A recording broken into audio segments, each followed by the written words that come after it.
Hi friends, it's Unicorn, and the other day I was thinking about I have never really talked about Japanese detective novel or Japanese mystery on my channel, and that is very strange because it is my favorite genre of all time.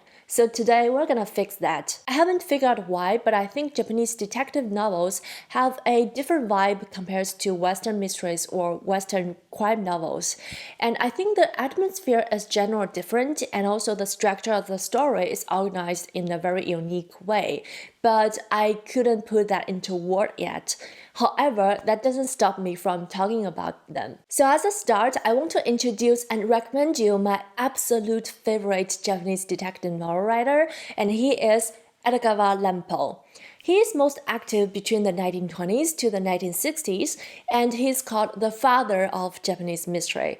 I feel like his work is one of the foundations of the Japanese mystery genre, and also the start of the prosperity of the detective novel genre era in Japan. There is even a literary award for mystery writers in Japan named after him. And also, if you feel like his name is very much like Edgar Allan Poe, you're right, because Edgar Allan Poe is actually his pen name inspired by one of his favorite writers, Edgar Allan Poe. By the way, you can find more information about Edogawa Ranpo and also his works on the pairing blog post that I created. I'll leave the link down below. Going back to the writer, clearly you won't be called a detective fiction writer if you haven't created an iconic detective. So same as a lot of detective or mystery Western writers, Ranpo created a well-established, brilliant detective called AKECHI KOGORO. And this Tokyo-based detective is heavily inspired by Sherlock Holmes. So he also made use of a group of boys to gather information. And this group of boys is called Shonen Tenten, the Boy Detective Club. And we'll get back to them later. One of the largest Japanese newspapers, the Asahi Shimbun, conducted a questionnaire on the topic of the world's most memorable detectives in 2016, I think, or like 2012. AKECHI KOGORO was ranked number 4 on the list, following Columbo, Sherlock Holmes, and one other Japanese detective, makes him the second most memorable Japanese detective among audience. AKECHI KOGORO first appeared in the story The Case of the Murder on D Hill, which you can find in this book, The Early Cases of AKECHI KOGORO. In the case of the murder on D Hill, we met him as a 25-year-old unemployed young man who lives in Tokyo in a very small room without furniture but lots and lots of books. He has messy hair and the behavior of him is just so weird, so the narrator of the story called him a weirdo. And also he claims that his interest is to study human behaviors. The Murder on D Hill is a secret chamber mystery, or also called a locked room murder, where the owner of a second-hand bookshop was killed in a closed room where nobody can go in. And the bizarre thing is, at the time when the murder was happened, our narrator and AKECHI KOGORO was observing the shop at the whole time. So they're the very witness to prove that nobody can go in and out when the murder happened. This story, along with some other stories in this collection, has a classical whodunit style. They're focusing on solving the seemingly impossible tactics of murders, kidnaps, and secret codes. The truth and ending always have unexpected twists and turns to surprise readers. And here is where we learned the personality of AKECHI KOGORO. He's smart, he doesn't really care about social norms, but also because he's funny and always has insights into difficult situations, he's still a very likable character to readers and also to other characters in the fictional world. These stories were written in the early stage of Ranpo's career, and he believed that the short stories are the epic form of mysteries. But at this time, he's still developing and exploring about his writing styles and techniques. So we can see that AKECHI KOGORO grows as a detective along with Ranpo's writing. And speaking of shifting writing style, we can find examples in one of the books that including some of his later works in the earlier writing career is called Japanese Tales of Mystery and Imagination. In this short story collection, we don't have AKECHI KOGORO, so every story was narrated by an unnamed narrator. And this is where we can tell that the writer style is drifting from the classical mystery writing to a more peculiar way of storytelling. One example in this collection is the story The Traveler with the Pasted Rack Picture. The story started on a sultry train where our protagonist met this well-dressed old man who carried a picture with him at all times, but then the old man put the picture on the window of the train but facing outward. In this painting, there's a crude house and two people. In contrast with the simple drawing styles of the painting, the two people are drawn very realistic and very detailed. One of them is an elderly man who's about the age of the man that we met in the train, and the other one is a very young and lively lady. So the odd behavior of the man that we met on the train inspired the curiosity of our narrator, and the story unfolded from there. Clearly, the setting of the story is very different than the classical detective ones we mentioned above. And what's more bizarre is the description of the environment. The train drove through the ocean, which is normally active and full of waves, but on that day it was completely still and entirely gray. It looks like a big swamp that extended to the sky, and the depressing and dark atmosphere really tells you the twisting style of the author, and that not only in this story but continuously developing in his further works. I don't know if it's related, but when Edogawa Ranpo wrote those stories, he was torn between two ideas. The first one is to write a story that is suitable for all audiences and sells well, and the other one is to write stories that reflect his own thoughts and also the social chaos of the society. And mind you, that was the early 20th century when Japan was going through all kinds of internal revolutions and external wars. So in my opinion, all the twisted style that the Ranpo had at the time is a showing and a reflecting of the society, and also mirroring the debate that he had with himself. The unique distorted way of storytelling is at its peak when it comes to a novel, or some may argue it's a novella, called The Strange Tales of the Panorama Island. This novel is a product of the weirdest illusion met the quirkiest imagination. The protagonist is a failed novelist who lives in poverty and likes to read about utopia.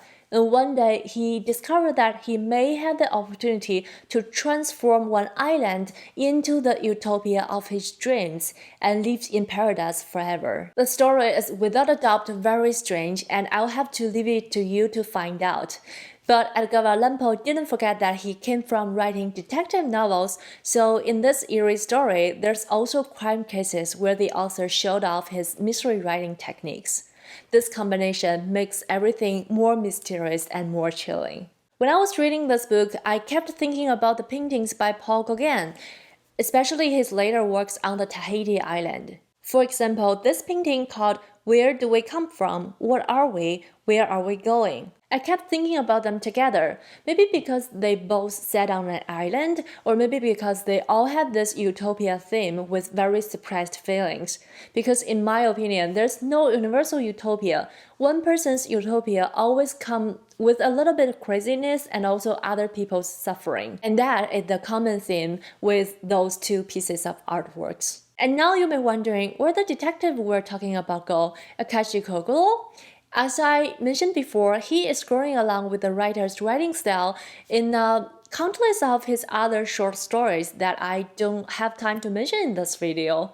But one thing worth mentioning is, after he gained his name among the characters in his fictional world and also police officers, he traveled abroad for about 3 years and came back as a changed man in behavior, but not personality. He became such a gentleman, he moved out of his one-room small apartment into a bigger house and started to wear suits and hired an assistant. And here enters our aforementioned boy detective club. In the later of KOGORO's detective career, he had an apprentice who later on became the leader of the Boy Detective Club. And a lot of stories about AKECHI KOGORO is actually about how he solved crime cases along with the Boy Detective Club. And also with the increased fame, our detective got his archenemy called Kaijin Ikumeso, the Fiend with 20 Faces. He's a gentleman thief and master of disguise. He first appeared in the book that named after him the Fiend with 20 Faces, which is also the first installment of the Boy Detective Club series. And the audience of this series shifted from adult readers to teenagers, so I think it's safe to say that they are part of the YA genre, although there's no such a term in the 1930s of Japan. The Fiend with 20 Faces is one of the most popular villains in Japanese literature history.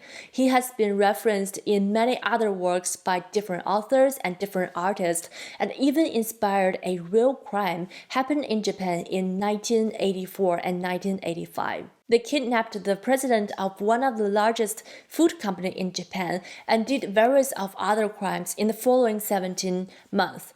And the suspect called themselves the Fiend with 21 Faces, and the case remained unsolved today. Although the series is written with younger readers in mind, it didn't lose any of the literary qualities. On the contrary, this is where AKECHI KOGORO became more and more popular and left a legacy among all the other fictional Japanese detectives. Moreover, his helpers, the Boy Detective Clubs, gained quite some fame as well. After Ranpo, there's so many authors and other artists referencing them in their own works. The most popular one is the Boy Detective Clubs in the manga or anime series called Detective Conan, which is also called Case Closed in English translation. And by the way, this is my favorite manga and anime series of my life.